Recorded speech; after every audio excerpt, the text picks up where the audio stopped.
ಚಿತ್ರಕೂಟ ಪರ್ವತದಲ್ಲಿ ಅಲ್ಲಿನ ಋಷಿಮುನಿಗಳೆಲ್ಲ ಅಸುರರಿಂದ ಭೀತರಾಗಿ ಬೇರೆ ವನಕ್ಕೆ ಹೊರಟು ಹೋದರು. ಶ್ರೀರಾಮಚಂದ್ರ ಕೂಡ ಕೆಲವು ದಿನಗಳ ತನಕ ಅಲ್ಲಿ ತಂಗಿದ್ದು ಭರತನ ಆಗಮನ ಆದದ್ದು ಇಲ್ಲಿ. ತಮ್ಮ ತಂದೆಯಾಗಿರತಕ್ಕಂತಹ ದಶರಥ ಮಹಾರಾಜರ ಸಾವಿನ ಸುದ್ದಿ ತಿಳಿದದ್ದು ಇಲ್ಲಿ. ತಾಯಂದಿರನ್ನೆಲ್ಲ ಕಂಡದ್ದು ಇಲ್ಲಿ. ಇದೇ ಸ್ಥಳದಲ್ಲಿ ಮತ್ತೆ ನೆಲೆಸಿದ್ದಾಗ ಆ ಎಲ್ಲ ನೆನಪುಗಳು, ವಿಚಾರಗಳು ಮತ್ತೆ ನೆನಪಿಗೆ ಬಂದು ಮತ್ತೆ ನೋವನ್ನುಂಟು ಮಾಡ್ತಾವೆ. ಹಾಗಾಗಿ ಇಲ್ಲಿರೋದು ತರವಲ್ಲ. ಭರತ ಬರೋವಾಗ ತಾನೊಬ್ಬಂಟಿಗನಾಗಿ ಬಂದಿಲ್ಲ, ದೊಡ್ಡ ಸೈನ್ಯ ಸಮೇತನಾಗಿ ಬಂದವನು. ಹಾಗಾಗಿ ಆ ಸೇನೆಯಲ್ಲಿದ್ದಂತಹ ಮಂದಿ ಹೂಡಿರತಕ್ಕಂತಹ ಶಿಬಿರಗಳು ಅಲ್ಲಲ್ಲಿ ಸೇನೆಯಲ್ಲಿದ್ದಂತಹ ಆನೆಗಳು, ಕುದುರೆಗಳು, ಒಂಟೆಗಳು, ಅವುಗಳ ಮಲಮೂತ್ರ ಇವೆಲ್ಲದರಿಂದ ಆ ಪರಿಸರವೂ ಹಾಳಾಗಿದೆ. ಈ ಎಲ್ಲವನ್ನು ಕೂಡ ಕಾರಣವನ್ನಾಗಿಟ್ಟುಕೊಂಡು ಶ್ರೀರಾಮಚಂದ್ರ ಚಿತ್ರಕೂಟವನ್ನು ತೊರೆದು ಮುಂದುವರೆದ. ಹಾಗೆ ಮುಂದೊತ್ತಿ ಹೋಗ್ತಾ ಇರುವಂತೆ ಅತ್ರಿ ಮಹರ್ಷಿಗಳ ಆಶ್ರಮವನ್ನು ಹೊಕ್ಕ. ಅತ್ರಿ ಮಹರ್ಷಿಗಳು ಸಂತೋಷದಿಂದ ವಾತ್ಸಲ್ಯವನ್ನು ಪ್ರದರ್ಶಿಸಿ ಸ್ವಾಗತಿಸಿದರು. ತನ್ನ ಮಡದಿಯಾಗಿರತಕ್ಕಂತಹ ಅನಸೂಯಾದೇವಿಯ ಮಾಹಾತ್ಮೆಯನ್ನು ತಾವು ಸ್ವತಃ ಶ್ರೀರಾಮಚಂದ್ರನಿಗೆ ತಿಳಿಸಿ, ಶ್ರೀರಾಮಚಂದ್ರ ನಮಸ್ಕರಿಸಿದ ಬಳಿಕ ಸೀತಾದೇವಿಯನ್ನು ಮನೆಯೊಳಗೊಯ್ದು ಉಪಚರಿಸುವಂತೆ ಆ ಅನಸೂಯಾದೇವಿಗೆ ಆದೇಶವನ್ನಿತ್ತಿದ್ದಾರೆ. ಅನಸೂಯಾದೇವಿ ಸೀತಾಮಾತೆಯನ್ನು ಕೂಡಿಸಿಕೊಂಡು ಕುಶಲ ಸಂಭಾಷಣೆಯನ್ನು ನಡೆಸಿದರು.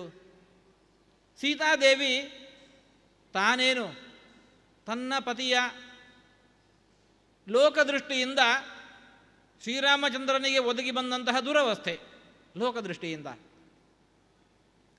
ಅಂತಹ ಹೊತ್ತಿನಲ್ಲೂ ಕೂಡ ಸೀತಾದೇವಿ ಪತಿಯ ಕುರಿತಾಗಿ ವೈರಾಗ್ಯ ತಾಳದೆ ಪತಿಯನ್ನೇ ಪರದೈವವೆಂದು ಬಗೆದು ಆತನ ಸುಖ ದುಃಖಗಳಲ್ಲಿ ತಾನೂ ಸಮಭಾಗಿಯಾಗಿ ವನವಾಸಕ್ಕೂ ಜೊತೆಯಾಗಿ ಬಂದವಳು. ಅಂತಹ ಆಕೆಯ ಈ ನಡೆಯನ್ನು ಕಂಡೇ ಸಂತುಷ್ಟಳಾಗಿರತಕ್ಕಂತಹ ಅನಸೂಯಾದೇವಿ ಪಾತಿವ್ರತ್ಯದ ಮಹತ್ವವನ್ನು ಉಪದೇಶಿಸ್ತಾ ಇದ್ದಾಳೆ. ಸೀತಾದೇವಿ ತಾನೂ ಕೂಡ ತನ್ನ ಇಂತಹ ನಡೆಗೆ ಕಾರಣವಾಗಿರತಕ್ಕಂತಹ ತನ್ನ ತಾಯಿಯ ಉಪದೇಶ, ತನ್ನ ಅತ್ತೆಯ ಮಾರ್ಗದರ್ಶನ ಇವೆಲ್ಲವನ್ನು ಕೂಡ ನಿವೇದಿಸಿಕೊಂಡಿದ್ದಾಳೆ. ಸೀತಾದೇವಿಯ ಪ್ರತಿಯೊಂದು ಕೃತಿ, ನಡೆ ನುಡಿಗಳೆರಡನ್ನೂ ಕೂಡ ಕಂಡು ಸಂತುಷ್ಟಳಾಗಿರತಕ್ಕಂತಹ ಅನಸೂಯಾದೇವಿ ಸೀತಾದೇವಿಯನ್ನು ಸತ್ಕರಿಸಬೇಕು ಹಾಗೆ ಅಂತ ಬಯಸಿದರು. ತನ್ನ ದೀರ್ಘವಾಗಿರತಕ್ಕಂತಹ ತಪಸ್ಸಿನಿಂದ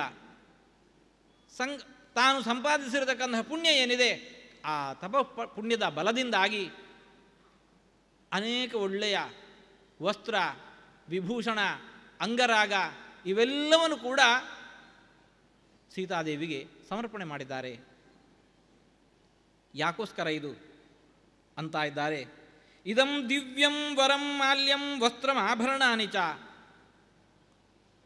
ಅನಸೂಯಾದೇವಿ ನೀಡಿರತಕ್ಕಂತಹ ಅಂಗರಾಗ ಇರಬಹುದು, ವಸ್ತ್ರ ಇರಬಹುದು, ಒಡವೆಗಳಿರಬಹುದು, ಇವ್ಯಾವೂ ಕೂಡ ಲೌಕಿಕವಾದುದಲ್ಲ, ಅಲೌಕಿಕವಾಗಿರುವಂತಹದ್ದು.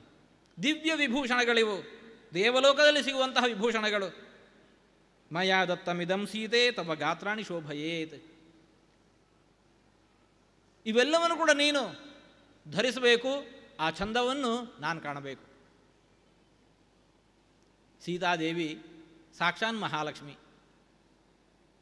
ಸಾಕ್ಷಾನ್ ಮಹಾಲಕ್ಷ್ಮಿಗೆ ಇನ್ಯಾವುದೋ ವಸ್ತು ಒಡವೆಗಳ ಆಭರಣಗಳ ಮೂಲಕ ಅಲಂಕಾರ ಬೇಕಾಗಿಲ್ಲ. ಆದರೆ ಅನಸೂಯಾದೇವಿ ತಾನು ತನ್ನ ಭಕ್ತಿಯ ಪ್ರತೀಕವಾಗಿ ಅವೆಲ್ಲವನ್ನು ಕೂಡ ಭಗವಂತನಿಗೆ ಷೋಡಶೋಪಚಾರ ಪೂಜೆಯನ್ನು ಸಲ್ಲಿಸ್ತೇವೆ. ಯಾಕೆ? ದೇವರಿಗೆ ಅದರ ಕೊರತೆ ಇದೆ ಎಂಬ ಕಾರಣಕ್ಕಲ್ಲ. ನಾವು ಬದುಕಿನಲ್ಲಿ ಏನೆಲ್ಲ ವೈಭವವನ್ನು ನಾವು ಬಯಸ್ತೇವೋ ಮಂತ್ರಪುರಸ್ಸರವಾಗಿ ತುಳಸಿ ಸಮರ್ಪಣೆಯನ್ನು ಮಾಡಿದರೂ ಸಾಕು, ನಮಗಂತಹ ಭಾಗ್ಯ ಲಭ್ಯವಾಗತ್ತೆ. ಭಗವಂತ ನಮಗೆ ಏನು ವಸ್ತ್ರ ವಿಭೂಷಣಗಳನ್ನು ನೀಡಿದ್ದಾನೆ, ಆ ಗಂಧಾದಿಗಳನ್ನು ನೀಡಿದ್ದಾನೆ, ನಾವದನ್ನು ಉಪಯೋಗಿಸುವ ಮೊದಲು ಕೃತಜ್ಞತೆಯ ಪ್ರತೀಕವಾಗಿ ಭಗವಂತನಿಗೆ ಸಮರ್ಪಣೆ ಮಾಡಬೇಕು, ನಿವೇದನೆ ಮಾಡಬೇಕು.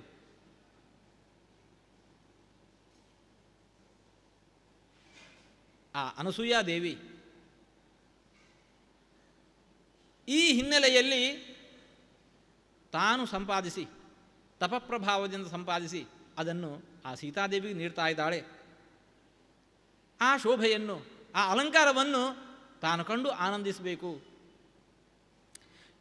ಅಂತ ಇದ್ದಾರೆ. ಅಂಗರಾಗೇಣ ದಿವ್ಯೇನ ಲಿಪ್ತಾಂಗೀ ಜನಕಾತ್ಮಜೆ ಶೋಭಯಿಷ್ಯಸಿ ಭರ್ತಾರಂ ಯಥಾ ಶ್ರೀಹಿ ವಿಷ್ಣುಮವ್ಯಯಂ. ಈ ಎಲ್ಲ ವಸ್ತ್ರ ವಿಭೂಷಣ ಅನುಲೇಪನ ಇವನ್ನು ಸ್ವೀಕರಿಸಿಕೊಂಡು ನೀನು ಧರಿಸಿಕೊಂಡು ಶ್ರೀರಾಮಚಂದ್ರನ ಬಳಿಯಲ್ಲಿ ನಿಂತಿ ಅಂತಂದರೆ ಸಾಕ್ಷಾತ್ ಲಕ್ಷ್ಮೀನಾರಾಯಣರನ್ನೇ ನಿಮ್ಮಲ್ಲಿ ನಾನು ಕಂಡು ಆನಂದಿಸ್ತಾ ಇದ್ದೇನೆ. ಅಂತಹ ಶೋಭೆ ಅದನ್ನು ನಾನು ಕಾಣಬೇಕು, ಅಂತಹ ಆನಂದವನ್ನು ನಾನು ಅನುಭವಿಸಬೇಕು. ಹೀಗೆ ಹೇಳಿದಾಗ ಸಾ ವಸ್ತ್ರಂ ಅಂಗರಾಗಂಚ ಭೂಷಣಾನಿ ಸ್ರಜಸ್ತಥಾ ಮೈಥಿಲೀ ಪ್ರತಿಜಗ್ರಾಹ ಪ್ರೀತಿದಾನಮನುತ್ತಮಂ. ಅನಸೂಯಾದೇವಿ ಪ್ರೀತಿಯಿಂದ ನೀಡಿರತಕ್ಕಂತಹ ಈ ಎಲ್ಲ ಉಡುಗೊರೆಗಳನ್ನು ಆಕೆಯ ಕೈಯಿಂದ ಸ್ವೀಕರಿಸ್ತಾ ಇದ್ದಾರೆ. ಪ್ರತಿಗೃಹ್ಯ ಚ ತತ್ಸೀತಾ ಪ್ರೀತಿದಾನಂ ಯಶಸ್ವಿನಿ ಶ್ಲಿಷ್ಟಾಂಜಲಿ ಪುಟಾಧೀರ ಸಮುಪಾಸ್ತೆ ತಪೋಧನಾಂ. ಸೀತಾದೇವಿ ಆ ಅನಸೂಯಾದೇವಿಯನ್ನು ಹೇಗೆ ಗೌರವಿಸಬಹುದು? ಅವರೇನು ಪ್ರೀತಿಯಿಂದ ಆದೇಶವನ್ನು ನೀಡಿದ್ದಾರೆ, ಉಡುಗೊರೆಗಳನ್ನು ನೀಡಿದ್ದಾರೆ, ಅದನ್ನು ಸ್ವೀಕರಿಸೋದೇ ಆ ಅನಸೂಯಾದೇವಿಗೆ ನೀಡುವಂತಹ ಗೌರವ. ಹಾಗೆ ಅದನ್ನು ಸ್ವೀಕರಿಸಿ ಆಕೆಯನ್ನು ಸಂತೋಷಪಡಿಸಿದರು. ತಥಾ ಸೀತಾಂ ಉಪಾಸೀನಾಂ ಅನಸೂಯಾ ದೃಢವ್ರತ ವಚನಂ ಪ್ರಷ್ಟುಮಾರೇಭೆ ಕಥಾಂ ಕಾಂಚಿತ್ ಅನುಪ್ರಿಯಾಂ. ಸ್ವಯಂವರೇ ಕಿಲ ಪ್ರಾಪ್ತ ತ್ವಮನೇನ ಯಶಸ್ವಿನ ರಾಘವೇಣೇತಿ ಮೇ ಸೀತೆ ಕಥಾ ಶ್ರುತಿಮುಪಾಗತ. ಸೀತಾದೇವಿ ಅನಸೂಯಾದೇವಿ ನೀಡಿರತಕ್ಕಂತಹ ಈ ಎಲ್ಲ ವಿಭೂಷಣ, ಅನುಲೇಪನ, ಗಂಧ, ಮಾಲ್ಯ, ವಸ್ತ್ರ ಇವನ್ನು ಸ್ವೀಕರಿಸಿ ಧರಿಸಿರುವ ಹೊತ್ತಿಗೆ ಅನಸೂಯಾದೇವಿ ಒಂದು ಮಾತನ್ನು ಸೀತಾದೇವಿಯ ಬಳಿಯಲ್ಲಿ ಅಂತ ಇದ್ದಾರೆ.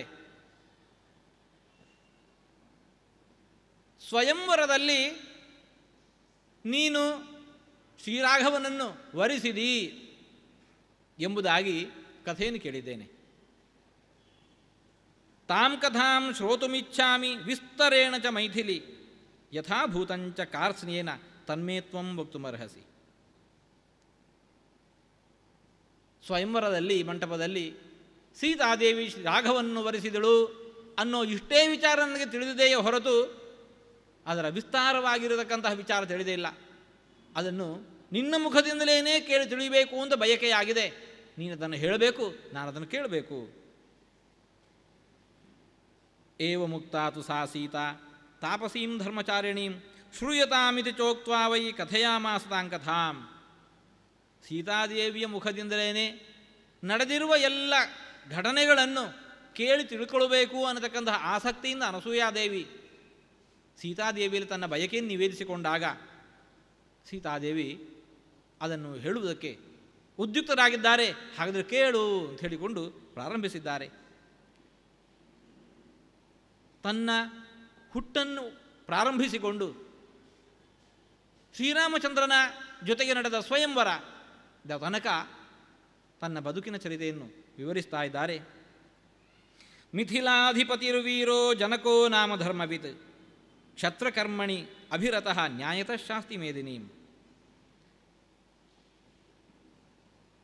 ಮಿಥಿಲಾ ದೇಶಕ್ಕೆ ಅಧಿಪತಿಯಾಗಿ ಜನಕ ಅನ್ನತಕ್ಕಂತಹ ಮಹಾರಾಜರಿದ್ದರು.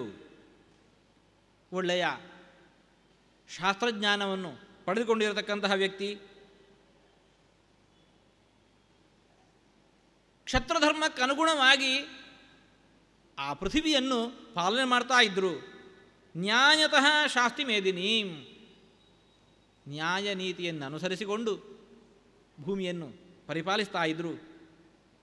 ತಸ್ಯ ಲಾಂಗಲಹಸ್ತಸ್ಯ ಕೃಶತಃ ಕ್ಷೇತ್ರಮಂಡಲಂ ಅಹಂಕಿಲೋತ್ಥಿತಾ ಭಿತ್ವಾ ಜಗತೀಂ ನೃಪತೆ ಸುತಾ. ಸೀತಾದೇವಿ ಕಥೆಯನ್ನು ಮುಂದುವರಿಸ್ತಾ ಇದ್ದಾರೆ. ಜನಕ ಮಹಾರಾಜರು ಒಮ್ಮೆ ಯಾಗವನ್ನು ಮಾಡೋದಕ್ಕೋಸ್ಕರ ಯಾಗಭೂಮಿಯನ್ನು ಸಿದ್ಧಪಡಿಸಬೇಕು. ಅದಕ್ಕೋಸ್ಕರ ಬಂಗಾರದ ನೇಗಿಲಿನಿಂದ ಆ ಭೂಮಿಯನ್ನು ಉತ್ತು ಹದಗೊಳಿಸಬೇಕು. ಅಲ್ಲಿರತಕ್ಕಂತಹ ಕಸಕಡ್ಡಿಗಳನ್ನೆಲ್ಲ ದೂರ ಮಾಡಬೇಕು. ಅದಕ್ಕೋಸ್ಕರ ಆ ಭೂಮಿಯನ್ನು ಉಳುತ್ತಾ ಇದ್ದರು. ಹಾಗೆ ಉಳುತ್ತಾ ಇರುವಾಗ ಆ ನೇಗಿಲಿನ ತುದಿಗೆ ಸಿಕ್ಕಿ ಭೂಮಿಯಿಂದ ಮೇಲೆದ್ದು ಬಂದವಳು ನಾನು.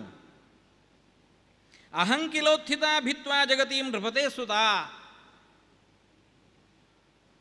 ಜನಕ ಮಹಾರಾಜನ ಮಗಳು ನಾನು. ಜನಕ ಮಹಾರಾಜರಿಗೆ ನಾನು ಹೇಗೆ ಮಗಳು? ಜನಕ ಮಹಾರಾಜನಿಂದ ಆತನ ಪಟ್ಟದರಸಿಯಲ್ಲಿ ಹುಟ್ಟಿದವಳು ನಾನಲ್ಲ. ಹೀಗೆ ಭೂಮಿಯನ್ನು ಭೇದಿಸಿಕೊಂಡು ಮೇಲೆ ಬಂದವಳು ನಾನು. ಸಮಾಂ ದೃಷ್ಟ್ವಾ ನರಪತಿ ಮುಷ್ಟಿ ವಿಕ್ಷೇಪ ತತ್ಪರಃ ಪಾಂಸು ಗುಂಠಿತ ಸರ್ವಾಂಗೀಂ ವಿಸ್ಮಿತೋ ಜನಕೋ ಭವತ್. ಅನಪತ್ಯೇನ ಚ ಸ್ನೇಹಾತ್ ಅಂಕಮಾರೋಪ್ಯ ಚ ಸ್ವಯಂ ಮಮೇಯಂ ತನಯೇತ್ಯುಕ್ತ್ವಾ ಸ್ನೇಹೋ ಮಯಿ ನಿಪಾತಿತಃ. ಸಮಾಂ ದೃಷ್ಟ್ವಾ ನರಪತಿ, ಜನಕ ಮಹಾರಾಜರು ಹೀಗೆ ಭೂಮಿಯನ್ನು ಉಳ್ತಾ ಇರುವ ಹೊತ್ತಿಗೆ ಭೂಮಿಯನ್ನು ಭೇದಿಸಿಕೊಂಡು ಮೇಲೆ ಬಂದಂತಹ ನನ್ನನ್ನು ಕಂಡರು. ಮೈ ಪೂರ ಭೂಮಿಯಲ್ಲಿದ್ದಂತಹ ಆ ಧೂಳು ಮೆತ್ತಿಕೊಂಡಿತ್ತು. ಆಶ್ಚರ್ಯಪಟ್ಟರು. ಮಕ್ಕಳಿರಲಿಲ್ಲ. ಅಂತಹ ಜನಕ ಮಹಾರಾಜರು ನನ್ನನ್ನು ತನ್ನ ಮಗು ಅಂತ ಹೇಳಿಕೊಂಡು ಸ್ವೀಕರಿಸಿದರು. ಪ್ರೀತಿಯಿಂದ ತೊಡೆ ಮೇಲೆ ಏರಿಸಿಕೊಂಡು ಮಮೇಯಂ ತನಯೇತ್ಯುಕ್ತ್ವಾ ಸ್ನೇಹೋ ಮಯಿ ನಿಪಾತಿತಃ, ಇದು ನನ್ನದ್ದೇ ಮಗು ಅಂತ ಹೇಳಿಕೊಂಡು ಆ ಮಗುವಿನ ಮೇಲೆ ನನ್ನ ಮೇಲೆ ತನ್ನ ಸಂಪೂರ್ಣ ಪ್ರೀತಿಯನ್ನು ಹರಿಸಿದರು. ಅಂತರಿಕ್ಷೇ ಚ ವಾಗುಕ್ತ ಪ್ರತಿಮಾ ಮಾನುಷೀ ಕಿಲ ಏವಮೇತನ್ನರಪತೆ ಧರ್ಮೇಣ ತನಯಾತವ.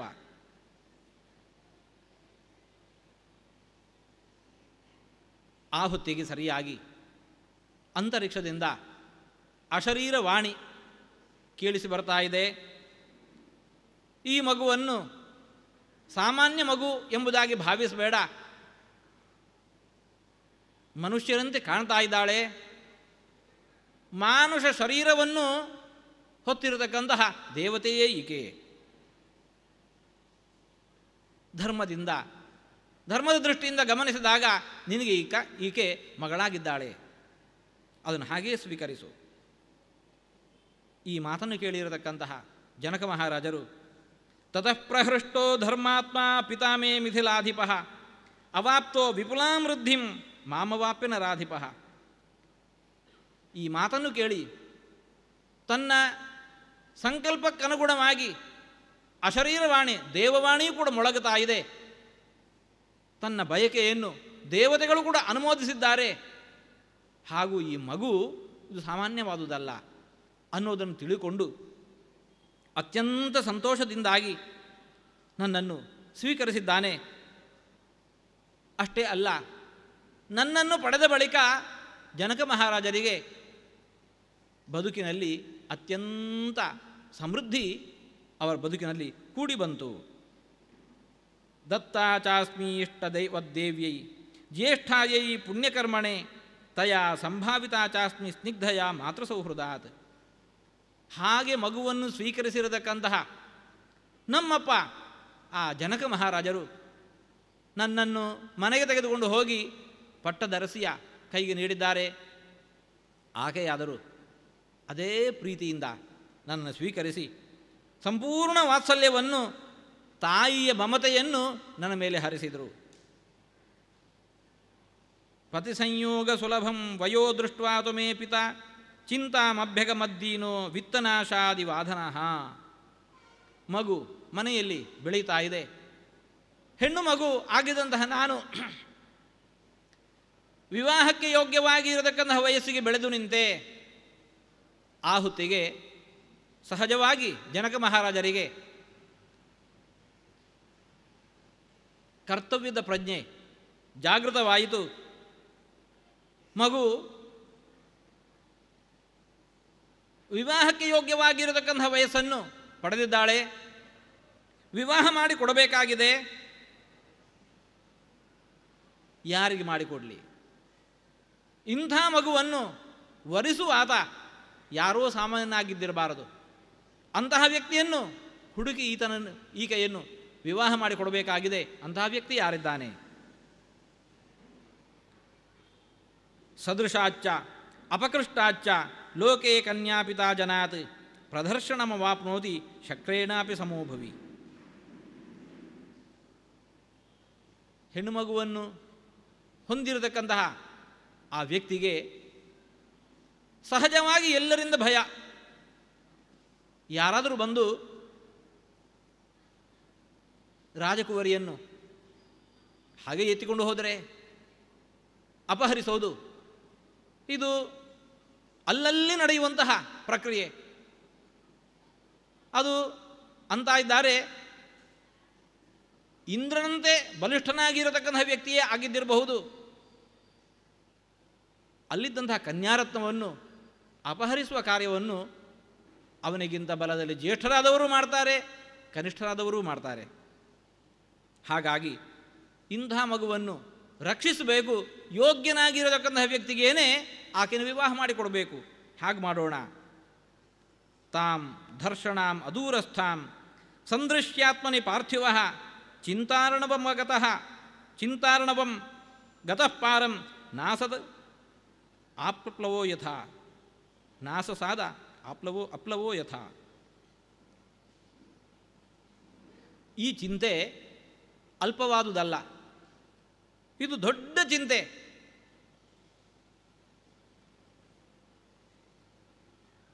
ವಿವಾಹ ಯೋಗ್ಯಳಾಗಿರತಕ್ಕಂತಹ ಕನ್ಯೆ ಮನೆಯಲ್ಲಿದ್ದಾಳೆ, ಭಾರೀ ಚಿಂತೆ. ಅಯೋ ನಿಜಾಂ ಹಿ ಮಾಂ ಜ್ಞಾತ್ವಾ ನಾಧ್ಯಗಚ್ಚತ್ ಸ ಚಿಂತಯನ್ ಸದೃಶಂ ಚಾಭಿರೂಪಂಚ ಮಹೀಪಾಲ ಪತಿಂ ಮಮ. ಅಯೋನಿಜೆಯಾಗಿರತಕ್ಕಂತಹ ಈ ಮಗುವನ್ನು ಸದೃಶನಾದವರನಿಗೆ ಕೊಟ್ಟು ವಿವಾಹ ಮಾಡಬೇಕು. ಅಂಥ ವ್ಯಕ್ತಿ ಯಾರು? ಆ ಹೊತ್ತಿಗೆ ಇಂಥ ಒಂದು ಆಲೋಚನೆ ಬಂತು. ತಸ್ಯ ಬುದ್ಧಿರಿಯಂ ಜಾತ ಚಿಂತಯಾನಸ್ಯ ಸಂತತಂ ಸ್ವಯಂವರಂ ತನೂಜಾಯ ಕರಿಷ್ಯಾಮಿ ಇತಿ ಧರ್ಮತಃ. ಸ್ವಯಂವರವನ್ನು ಏರ್ಪಡಿಸಬೇಕು. ಆವಾಗ ಯೋಗ್ಯರಾಗಿರತಕ್ಕಂತಹ ಕ್ಷತ್ರಿಕುಮಾರರು ಎಲ್ಲರೂ ಬರ್ತಾರೆ. ಅಲ್ಲಿ ಈ ಕನ್ಯೆ ತನಗೆ ಯೋಗ್ಯನಾಗಿರತಕ್ಕಂತಹ ವರನನ್ನು ತಾನೇ ವರಿಸುವಂತಾಗತ್ತೆ. ಅನಪೇಕ್ಷಿತರಾಗಿರತಕ್ಕಂತಹ ವ್ಯಕ್ತಿಗಳು ಆಕೆಯನ್ನು ವಿವಾಹವಾಗುವಂತಹ ಸಂದರ್ಭದು ತಪ್ಪತ್ತೆ. ಹಾಗಾಗಿ ಸ್ವಯಂವರವನ್ನು ಏರ್ಪಡಿಸೋಣ ಎಂಬುದಾಗಿ ತೀರ್ಮಾನಿಸಿದ. ಮಹಾಯಜ್ಞೆ ತದಾ ತಸ್ಯ ವರುಣೇನ ಮಹಾತ್ಮನ ದತ್ತಂ ಧನುರ್ವರಂ ಪ್ರೀತ್ಯ ತೂಣೀಚ ಅಕ್ಷಯ ಸಾಯಕೌ ಅಸಂಚಾಲ್ಯಂ ಮನುಷ್ಯೈಶ್ಚ ಯತ್ನೇನಾಪಿ ಚ ಗೌರವಾತ್ ತನ್ನ ಶಕ್ತಾ ನಮಯಿತುಂ ಸ್ವಪ್ನೇಶ್ವಪಿ ನರಾಧಿಪಾಃ. ಜನಕ ಮಹಾರಾಜ ಸ್ವಯಂವರವನ್ನು ಕೂಡ ಏರ್ಪಡಿಸುವ ಹೊತ್ತಿಗೆ ಇನ್ನೂ ಒಂದು ಚಿಂತನೆಯನ್ನು ಮಾಡಿದ್ದಾನೆ. ಒಂದು ಪಣವನ್ನಿಡಬೇಕು. ರುದ್ರದೇವರನ್ನು ಕುರಿತು ತಪಸ್ಸನ್ನು ಮಾಡಿದ. ರುದ್ರದೇವರು ಅನುಗ್ರಹಿಸಿದರು. ಉತ್ತಮವಾಗಿರತಕ್ಕಂತಹ ಒಂದು ಧನುಸ್ಸನ್ನು ಅನುಗ್ರಹಿಸಿದರು. ಎಂತಹದ್ದದು? ಕಥಂಚನಾಚಾಲ್ಯ ಮೃತೇ ಪಿನಾಕಿನಂ. ಆ ಧನುಸ್ಸನ್ನು ಅತ್ತಿತ್ತ ಸರಿಸಬೇಕು ಅಂತಿದ್ರೂ ಕೂಡ ಆ ರುದ್ರದೇವರೇ ಬರಬೇಕು. ಅಂತಹ ದೃಢವಾಗಿರತಕ್ಕಂತಹ ಭಾರಭೂತವಾಗಿರತಕ್ಕಂತಹ ಧನುಸ್ಸದು. ತನ್ನ ಶಕ್ತಾ ನಮಯಿತು ಸ್ವಪ್ನೇಶ್ವಪಿ ನರಾಧಿಪಾ. ಯಾವುದೇ ಸಾಮಾನ್ಯ ರಾಜರು, ರಾಜಕುವರರು ಅದನ್ನು ಸ್ವಪ್ನದಲ್ಲಿಯೂ ಕೂಡ ಆ ಬಗ್ಗೆ ಇಂತಹ ಧನಸ್ಸನ್ನು ತಾನು ಮಣಿಸಿಯೇನು ಅನ್ನುವ ಚಿಂತೆಯನ್ನು ಸ್ವಪ್ನದಲ್ಲಿ ಕೂಡ ಕಾಣೋದು ಸಾಧ್ಯ ಇಲ್ಲ. ತದ್ಧನು ಪ್ರಾಪ್ಯ ಮೇ ಪಿತ್ರ ವ್ಯಾಹೃತಂ ಸತ್ಯವಾದಿನ ಸಮವಾಯೇ ನರೇಂದ್ರಾಣಾಂ ಪೂರ್ವಂ ಆಮಂತ್ರ್ಯ ಪಾರ್ಥಿವಾನ್. ಇಂತಹ ಶ್ರೇಷ್ಠವಾಗಿರತಕ್ಕ ಒಂದು ಧನುಸ್ಸನ್ನು ಪಡೆದ ಮೇಲೆ ನಮ್ಮಪ್ಪ ಜನಕ ಮಹಾರಾಜರು ಒಂದು ಘೋಷಣೆಯನ್ನು ಹೊರಡಿಸಿದರು. ಎಲ್ಲ ಕ್ಷತ್ರಿಯ ರಾಜರು ಸೇರಿರತಕ್ಕಂಥ ಸಭೆಯಲ್ಲಿ ಘೋಷಣೆ ಹೊರಡಿಸಿದರು. ಇದಂಚ ಧನುರುದ್ಯಮ್ಯ ಸಜ್ಜಂಯಃ ಕುರುತೇ ನರಃ ತಸ್ಯ ಮೇ ದುಹಿತಾ ಭಾರ್ಯ ಭವಿಷ್ಯತಿನ ಸಂಶಯ. ಯಾವ ವ್ಯಕ್ತಿ ಈ ಧನಸ್ಸನ್ನು ಸಜ್ಜೆಗೊಳಿಸಿ ಯಾರು ಹೆದೆ ಏರಿಸ್ತಾನೋ ಅಂತಹ ವ್ಯಕ್ತಿಯನ್ನು ನನ್ನ ಮಗಳು ಸ್ವೀಕರಿಸ್ತಾಳೆ, ಪತಿಯನ್ನಾಗಿ ಸ್ವೀಕರಿಸ್ತಾಳೆ. ತಚ್ಚ ದೃಷ್ಟ್ವಾ ಧನುಶ್ರೇಷ್ಠಂ ಗೌರವಾದ್ ಗಿರಿಸನ್ನಿಭಂ ಅಭಿವಾದ್ಯ ನೃಪಾ ಜಗ್ಮುಹು ಅಶಕ್ತಾಸ್ತಸ್ಯ ತೋಲನೆ.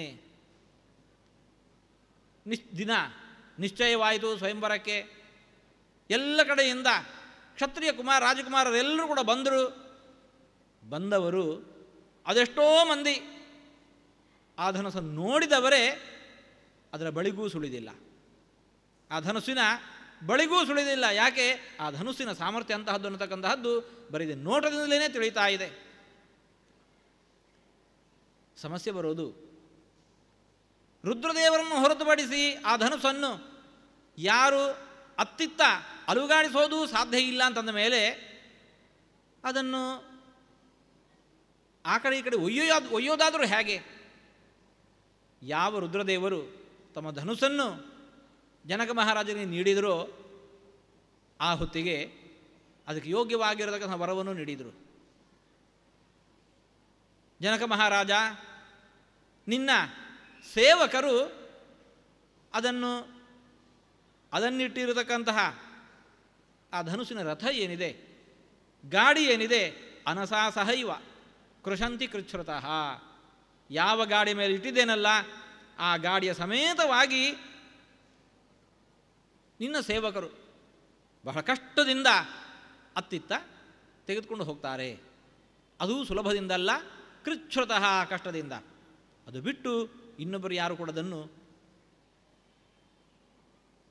ಅಲುಗಾಡಿಸೋದು ಸಾಧ್ಯ ಇಲ್ಲ. ಇಂತಹ ಧನುಸ್ಸು ಕ್ಷತ್ರಿಯ ಕುಮಾರರೆಲ್ಲ ಬಂದರು. ಅಭಿವಾದ್ಯ ನೃಪಾ ಜಗ್ಮುಹು ಅಶಕ್ತಾಸ್ತಸ್ಯ ತೋಲನೆ. ಅದನ್ನು ಕಂಡವರೇ ರುದ್ರದೇವರು ನೀಡಿರತಕ್ಕಂಥ ಧನುಸ್ಸು, ನಾವದನ್ನು ಮುಟ್ಟೋದು ಸಾಧ್ಯ ಇಲ್ಲ ಅಂತ ಹೇಳಿಕೊಂಡು ನೋಡಿದವರೇ ಅದಕ್ಕೆ ನಮಸ್ಕರಿಸಿಕೊಂಡು ಹೊರಟು ಹೋದರು.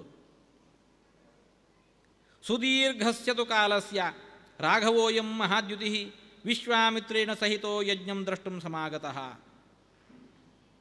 ಅಶಕ್ತರಾಗಿ ರಾಜಕುಮಾರರೆಲ್ಲ ಹೊರಟು ಹೋದ ಬಳಿಕ ಈ ಶ್ರೀರಾಮಚಂದ್ರ ವಿಶ್ವಾಮಿತ್ರರ ಜೊತೆಗೂಡಿಕೊಂಡು ಬಹುಕಾಲದ ಬಳಿಕ ಬಂದವನು ಯಜ್ಞಂ ದ್ರಷ್ಟುಂ ಸಮಾಗತಃ. ಇಲ್ಲಿ ನಡೀತಾ ಇರತಕ್ಕಂಥ ಯಜ್ಞವನ್ನು ಕಾಣೋದಕ್ಕೋಸ್ಕರ ವಿಶ್ವಾಮಿತ್ರ ಮಹರ್ಷಿಗಳು ಶ್ರೀರಾಮನನ್ನು ಕರ್ಕೊಂಡು ಬಂದವರು. ಜೊತೆಯಲ್ಲಿ ಲಕ್ಷ್ಮಣೇನ ಸಹ ಭ್ರಾತ್ರ ರಾಮ ಸತ್ಯಪರಾಕ್ರಮ ವಿಶ್ವಾಮಿತ್ರ ಸುಧರ್ಮಾತ್ಮ ಮಮ ಪಿತ್ರ ಸುಪೂಜಿತ. ಜೊತೆಗೆ ಲಕ್ಷ್ಮಣನೂ ಇದ್ದ. ನಮ್ಮಪ್ಪ ವಿಶ್ವಾಮಿತ್ರ ಮಹರ್ಷಿಗಳನ್ನು ಗೌರವದಿಂದ ಆಧರಿಸಿದರು, ಸತ್ಕರಿಸಿದರು. ಜೊತೆಗೆ ಬಂದಿರತಕ್ಕಂತಹ ರಾಮಲಕ್ಷ್ಮಣರನ್ನು ಕೂಡ ಪೂಜಿಸಿದರು. ಪ್ರೋವಾಚ ಪಿತರಂ ತತ್ರ ರಾಘವವು ರಾಮಲಕ್ಷ್ಮಣವು ಸುತೌ ದಶರಥಸ್ಯೇಮೌ ಧನುರ್ದರ್ಶನಕಾಂಕ್ಷಣವು. ವಿಶ್ವಾಮಿತ್ರ ಮಹರ್ಷಿಗಳು ಆ ಜನಕ ಮಹಾರಾಜನ ಪೂಜೆಯನ್ನು ಸತ್ಕಾರವನ್ನು ಸ್ವೀಕರಿಸಿ ಜನಕ ಮಹಾರಾಜನಿಗೆ ಹೇಳಿದರು, ಜನಕ, ಇವರೀರುವರು ಕೂಡ ದಶರಥ ಮಹಾರಾಜನ ಮಕ್ಕಳು ಪರಿಚಯಿಸ್ತಾ ಇದ್ದಾರೆ. ತಾನು ಅಂತಹ ದಶರಥ ಪುತ್ರನನ್ನು ಕರ್ಕೊಂಡು ಬಂದ ವಿಚಾರ ಏನು, ಉದ್ದೇಶ ಏನು, ಅದನ್ನೂ ತಿಳಿಸ್ತಾ ಇದ್ದಾರೆ. ಧನುರ್ದರ್ಶನ ಕಾಂಕ್ಷಣವು, ಇವರಿಬ್ಬರು ಕೂಡ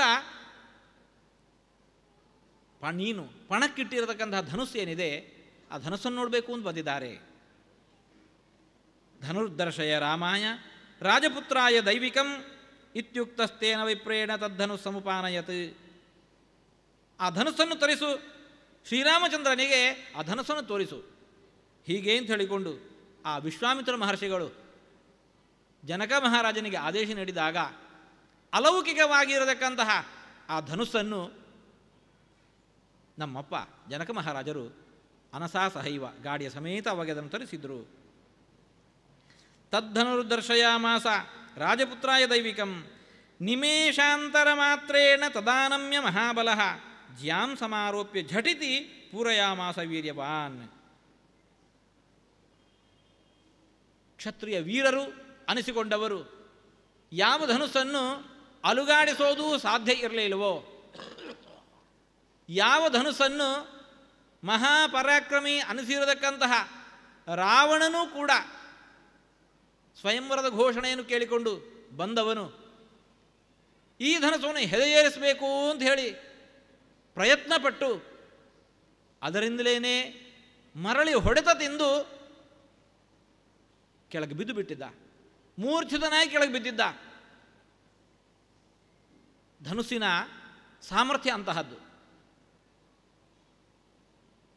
ಅಂತಹ ಧನುಸ್ಸನ್ನು ಶ್ರೀರಾಮಚಂದ್ರ ನಿಮೇಷಾಂತರ ಮಾತ್ರೇಣ ತದಾನಮ್ಯ, ಕಣ್ಣರೆಪ್ಪೆ ಮುಚ್ಚಿ ತೆರೆಯುವ ಸಮಯ ಏನಿದೆ ಅಷ್ಟರೊಳಗಾಗಿ ಆ ಧನುಸ್ಸನ್ನು ಹಿಡಿದು ಬಗ್ಗಿಸಿದ. ಅದನ್ನು ಸಜ್ಜೆಗೊಳಿಸಬೇಕು.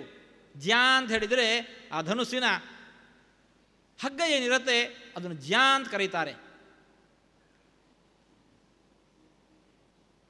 ಅದು ಬಿಚ್ಚಿಕೊಂಡಿರುತ್ತೆ. ಒಂದು ತುದಿಯಲ್ಲಿ ಮಾತ್ರ ಆ ಹಗ್ಗವನ್ನು ಕಟ್ಟಿರ್ತಾರೆ, ಇನ್ನೊಂದು ತುದಿಗೆ ಆ ಹಗ್ಗವನ್ನು ಜೋಡಿಸಿದಾಗ ಬಾಣ ಪ್ರಯೋಗಕ್ಕೆ ಅದು ಸಿದ್ಧವಾಗತ್ತೆ.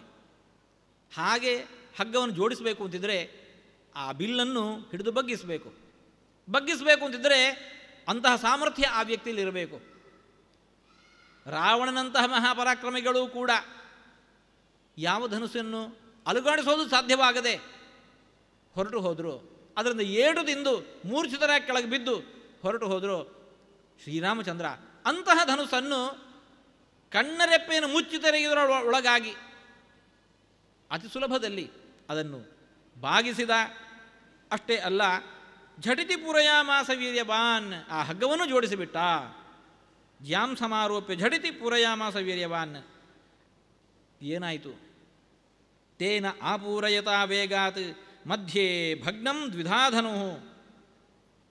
ಶ್ರೀರಾಮಚಂದ್ರ ಬಿಲ್ಲನ್ನು ಬಾಗಿಸಿ ಹಗ್ಗವನ್ನು ಇನ್ನೇನು ಜೋಡಿಸಬೇಕು, ಅಷ್ಟರೊಳಗಾಗಿ ಶ್ರೀರಾಮಚಂದ್ರನ ಆ ಪರಾಕ್ರಮವನ್ನು ಸಾಮರ್ಥ್ಯವನ್ನು ಎದುರಿಸುವ ಸಾಮರ್ಥ್ಯ ಆ ಧನುಸ್ಸಿಗಿಲ್ಲದೆ ಹೋಯಿತು. ಹಾಗಾಗಿ ಶ್ರೀರಾಮಚಂದ್ರ ಬಗ್ಗಿಸಿದ ರಭಸಕ್ಕೆ ಆ ನಡುಭಾಗದಲ್ಲಿ ಧನುಸ್ಸು ಮುರಿದು ಹೋಗಿಬಿಡ್ತು. ಶ್ರೀಮದ್ ಆಚಾರ್ಯ ಈ ಹೊತ್ತಿಗೆ ಒಂದು ದೃಷ್ಟಾಂತ ಕೊಡ್ತಾ ಇದ್ದಾರೆ. ಯಥೇಕ್ಷುದಂಡಂ ಶತಮನ್ಯು ಕುಂಜರಃ. ಯಾವ ಧನುಸ್ಸನ್ನು ಇತರ ಕ್ಷತ್ರಿಯ ಕುಮಾರರು ಅಲುಗಾಡಿಸೋದು ಸಾಧ್ಯ ಇಲ್ಲ, ಯಾವ ಧನುಸ್ಸನ್ನು ರಾವಣನಂತಹ ಮಹಾಪರಾಕ್ರಮಿಯು ಕೂಡ ಬಾಗಿಸಲಿಕ್ಕೆ ಹೊರಟು ಅದರಿಂದಲೇ ಏಟು ತಿಂದು ಮೂರ್ಛಿತನಾಗಿ ಕೆಳಗೆ ಬಿದ್ದ, ಅಂತಹ ಧನುಸ್ಸನ್ನು ಶ್ರೀರಾಮಚಂದ್ರ ಜೋಡಣೆ ಮಾಡಿದ, ಬಗ್ಗಿಸಿ ಜೋಡಿಸಿದ. ಶ್ರೀರಾಮಚಂದ್ರನ ಸಾಮರ್ಥ್ಯವನ್ನು ತಡೆಯಲಾಗದೆ ಆ ಧನುಸ್ಸೇ ಮುರಿದು ಹೋಯಿತು. ಯಥೇಕ್ಷು ದಂಡಂ ಶತಮನ್ಯು ಕುಂಜರಃ. ಶ್ರೀರಾಮಚಂದ್ರ ಎಷ್ಟು ಬಲ ಪ್ರಯೋಗ ಮಾಡಿದ್ದಿರಬೇಕು ಆ ಧನುಸ್ಸನ್ನು ಮುರಿಬೇಕು ಅಂತಿದ್ರೆ ಅಂತ ಇದ್ದಾರೆ. ಧನುಸ್ಸನ್ನು ಮುರಿಬೇಕು ಅಂತ ಶ್ರೀರಾಮಚಂದ್ರ ಹೊರಟದ್ದಲ್ಲೇ ಅಲ್ಲ, ಧನುಸ್ಸನ್ನು ಹಿಡಿದು ಬಗ್ಗಿಸಬೇಕು, ಹಗ್ಗವನ್ನು ಜೋಡಿಸೋದಕ್ಕೋಸ್ಕರ. ಅಷ್ಟಕ್ಕೂ ಶ್ರೀರಾಮಚಂದ್ರ ಪ್ರಯೋಗಿಸಿರುವ ಬಲ ಎಷ್ಟು ಕೇಳಿದರೆ, ಇಂದ್ರನ ವಾಹನ ಐರಾವತ. ಆ ಐರಾವತದ ಆನೆ ಒಂದು ಕಬ್ಬಿನ ಜಲ್ಲೆಯನ್ನು ಮುರಿಯಲಿಕ್ಕೆ ಎಷ್ಟು ಶ್ರಮಪಟ್ಟೀತು. ಸಾಮಾನ್ಯ ಹುಡುಗರು ಕೂಡ ಅದನ್ನು ಮಣಿಗಂಟಲ್ಲಿಟ್ಟು ಕ್ಷಣದಲ್ಲಿ ಮುರಿದು ಬಿಡ್ತಾರೆ. ಅಂತಹ ಆ ಒಂದು ಕಬ್ಬಿನ ಜಲ್ಲೆಯನ್ನು ಮುರಿಯಲಿಕ್ಕೆ ಆನೆಗೆ ಎಷ್ಟು ಹೊತ್ತು ಬೇಕು?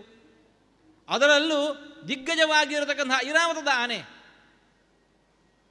ಅನಾಯಾಸವಾಗಿ ಅದನ್ನು ಮುರಿಯತ್ತೆ. ಶ್ರೀರಾಮಚಂದ್ರ ಈ ಧನುಸ್ಸನ್ನು ಹೆದೆಯೇರಿಸೋಕ್ಕೋಸ್ಕರ ಏನದನ್ನು ಬಗ್ಗಿಸಬೇಕು, ಆ ಹೊತ್ತಿಗೆ ಶ್ರೀರಾಮಚಂದ್ರ ಪ್ರಯೋಗಿಸಿರುವ ಬಲ ಹಾಗೆ. ಯಾವ ಶ್ರಮವೂ ಇಲ್ಲದೆ ಆ ಕಾರ್ಯವನ್ನು ಶ್ರೀರಾಮಚಂದ್ರ ಮಾಡಿ ಮುಗಿಸಿದ. ಶ್ರೀರಾಮಚಂದ್ರನ ಆ ಸಾಮರ್ಥ್ಯವನ್ನು ತಾಳಲಾರದೆ ಆ ಧನುಸ್ಸೇ ನಡುಭಾಗದಲ್ಲಿ ಮುರಿದು ಹೋಯಿತು. ಸಣ್ಣ ಒಂದು ಕೋಲನ್ನು ಮುರಿಯುವಾಗಲೂ ಕೂಡ ಪಟ್ಟಂತ ಸದ್ದಾಗತ್ತೆ. ಇಂಥ ಧನುಸ್ಸನ್ನು ಮುರಿಯುವಾಗಾದ ಶಬ್ದ ತಸ್ಯ ಶಬ್ದೋ ಭವದ್ ಭೀಮಃ ಪತಿತಸ್ಯ ಅಶನೇರ್ಯಥ ತಥೋಹಂ ತತ್ರ ರಾಮಾಯ ಪಿತ್ರ ಸತ್ಯಾಭಿಸಂಧಿನ ಉದ್ಯತಾದಾತು ಮುದ್ಯಮ್ಯ ಜಲಭಾಜನಮುತ್ತಮಂ.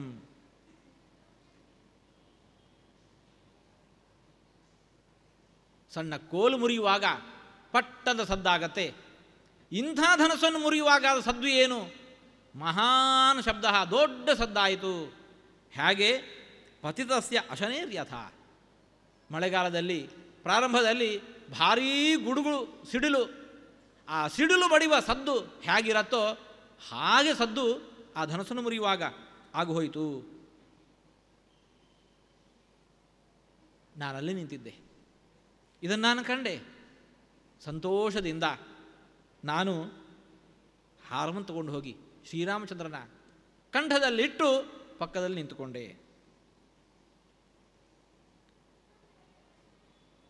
ಈಗ ಜನಕ ಮಹಾರಾಜನ ಪಾಳಿ.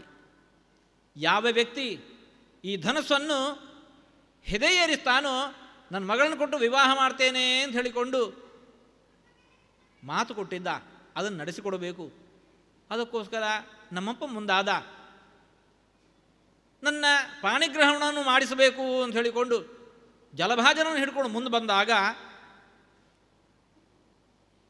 ದೀಯಮಾನಾಂ ನತು ತದಾ ಪ್ರತಿಜಗ್ರಾಹ ರಾಘವ ಅವಿಜ್ಞಾಯ ಪಿತುಶ್ಚಂದಂ ಅಯೋಧ್ಯಾಧಿಪತಿ ಪ್ರಭೋ. ಶ್ರೀರಾಮಚಂದ್ರ ವಿಶ್ವಾಮಿತ್ರ ಮಹರ್ಷಿಗಳ ಯಜ್ಞ ರಕ್ಷಣೆಗಾಗಿ ಲಕ್ಷ್ಮಣನಿಂದೊಡಗೂಡಿಕೊಂಡು ಸಿದ್ಧಾಶ್ರಮಕ್ಕೆ ಹೊರಡವ. ಹಾಗೆ ಹೋದವ. ದಾರಿಯಲ್ಲಿ ಆ ಕಾರ್ಯವನ್ನು ಮುಗಿಸಿದ ಬಳಿಕ ವಿಶ್ವಾಮಿತ್ರ ಮಹರ್ಷಿಗಳು ಈ ವಿದೇಹನಗರಕ್ಕೆ ತನ್ನನ್ನು ಕರ್ಕೊಂಡ್ಬಂದಿದ್ದಾರೆ.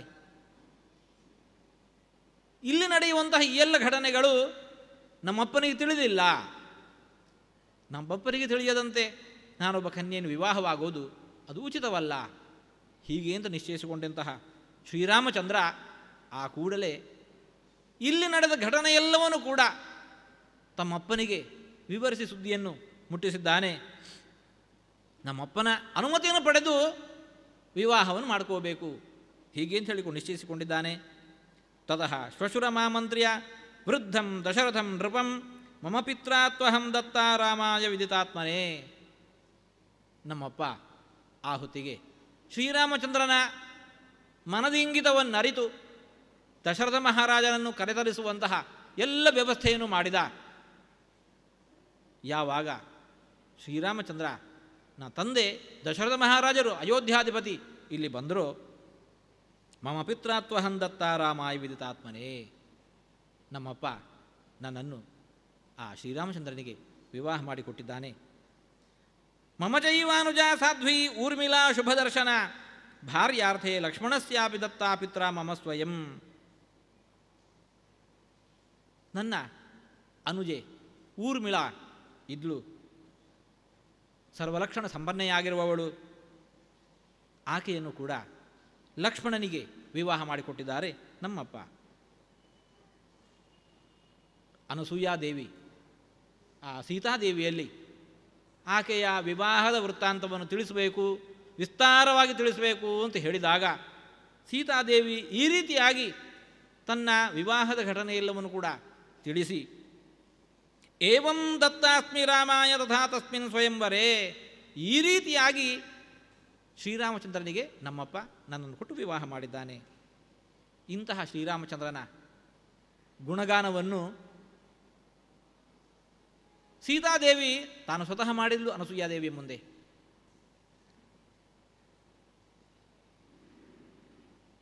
ಅನಸೂಯಾದೇವಿ, ಸೀತಾ, ನೀನು ಮಾಡಿರತಕ್ಕಂತಹ ಈ ನಡೆ ಏನಿದೆ, ಇವತ್ತು ವನವಾಸಕ್ಕೆ ಹೊರಟಿರತಕ್ಕಂತಹ ಶ್ರೀರಾಮಚಂದ್ರನ ಅನುಸರಿಸಿಕೊಂಡು ಬಂದಿದ್ದಿ, ನಿನ್ನದಿದು ಪತಿವ್ರತೆಯರು ಮಾಡುವಂತಹ ಉತ್ತಮವಾಗಿರತಕ್ಕಂಥ ನಡೆ ಅಂತ ಹೇಳಿದಾಗ ಶ್ರೀರಾಮಚಂದ್ರನ ವ್ಯಕ್ತಿತ್ವವನ್ನು, ಆತನ ಗುಣಗಳನ್ನು ಸೀತಾದೇವಿ ತಾನು ಬಣ್ಣಿಸ್ತಾ ಇದ್ದಾಳೆ.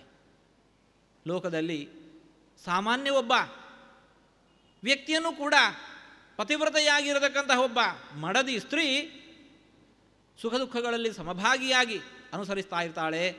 ಅಂತಿರುವಲ್ಲಿ ಇಂಥ ಪರಾಕ್ರಮವುಳ್ಳಂತಹ, ಇಂಥ ಗುಣನಡತೆಯುಳ್ಳಂತಹ ನನ್ನ ಪತಿ ಶ್ರೀರಾಮಚಂದ್ರನನ್ನು ನಾನು ಅನುಸರಿಸೋದರಲ್ಲಿ ತಪ್ಪೇನಿದೆ ಅಂತ ಹೇಳಿಕೊಂಡು ಹೇಳಿದವಳು, ಇಂತಹ ಶ್ರೀರಾಮಚಂದ್ರ ಅನುರಕ್ತಾಸ್ಮಿ ಧರ್ಮೇಣ ಪತಿಂ ವೀರ್ಯವತಾಂಬರಂ, ಈ ಎಲ್ಲ ಕಾರಣಗಳಿಂದಾಗಿ ಆತನ ಸಾಮರ್ಥ್ಯ, ಆತನ ಗುಣ, ಆತನ ನಡತೆ ಇವೆಲ್ಲವನ್ನು ಕಂಡು ನಾನು ಅನುರಕ್ತಳಾಗಿದ್ದೇನೆ. ಈ ಎಲ್ಲ ಕಾರಣಗಳಿಂದಾಗಿ ಆತನ ಮಹತ್ವವನ್ನು ಅರಿತು, ಬರಿದೆ ಮೋಹದಿಂದ ನಡೆದಂತಹ ಘಟನೆ ಅಲ್ಲ ಇದು, ನನ್ನ ಪತಿಯ ಸಾಮರ್ಥ್ಯವನ್ನು ಅರಿತು ನಾನು ಆತನಲ್ಲಿ ಹೀಗೆ ಅನುರಕ್ತಳಾಗಿದ್ದೇನೆ. ಆದುದರಿಂದಾಗಿ ಈ ನಡತೆ ಅದು ಆಶ್ಚರ್ಯಕರವಾದುದಲ್ಲ, ಹೀಗೆ ಅಂತ ಹೇಳಿಕೊಂಡು ಆ ಅನಸೂಯಾದೇವಿ ಕೇಳಿದಾಗ ಸೀತಾದೇವಿ ತನ್ನ ಹುಟ್ಟಿನಿಂದ ಆರಂಭಿಸಿ ವಿವಾಹದ ತನಕ ನಡೆದಿರುವ ಎಲ್ಲ ಘಟನೆಯನ್ನು ಕೂಡ ಆ ಅನಸೂಯಾದೇವಿಗೆ ವಿವರಿಸ್ತಾ ಇದ್ದಾಳೆ ಎಂಬಲ್ಲಿಗೆ ಇವತ್ತಿನ ಪ್ರವಚನ ಮುಕ್ತಾಯಗೊಳಿಸ್ತಾ ಇದ್ದೇವೆ. ಕೃಷ್ಣಾರ್ಪಣಮಸ್ತು.